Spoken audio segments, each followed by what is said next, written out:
Wai ma jung di te pirir.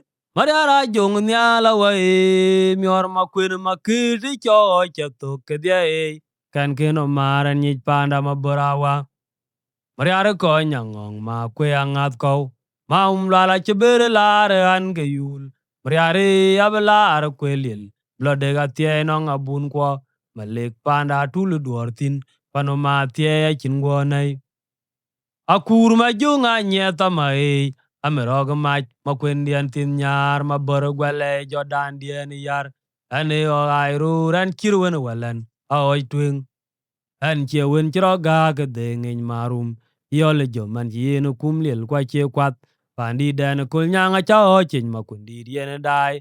Tuang lwala hey nur. Merbai pandi da marbala. Ma kuro kayo je kwedon ter. Ma jong dia gwala dida che mwanya woti.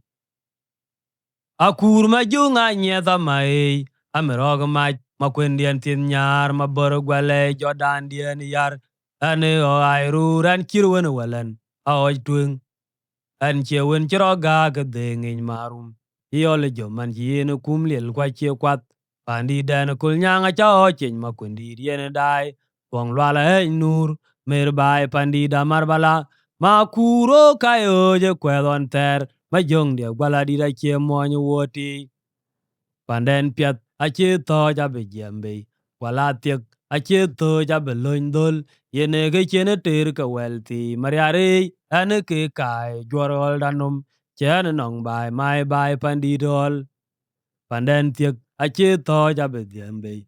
Wala tiek che to jabe loindol. Yene ke chene ter ka welti. Mariari ane ke kai juarol danum. Chene nong bai mai bai pandenol. Wai la kelo na kuro ga koi nong nimbai. Panden kul nyang ayugu chol gedai. An men jema jong di diel marbala. Ule ga oin magok au ga koi nong nimbai pane. Panden kul nyang ayugu chol gedai. Ya men jema jong di diel marbala. Ule ge jonga gwe ga o ga koi nong nimbai. Panden kul nyang ayugu chol gedai. An men jema jong di diel marbala. Agula gerana bena oga koi nong nimbai pane. Panden kul nyang ayugu chol gedai. An men jema jong di diel marbala.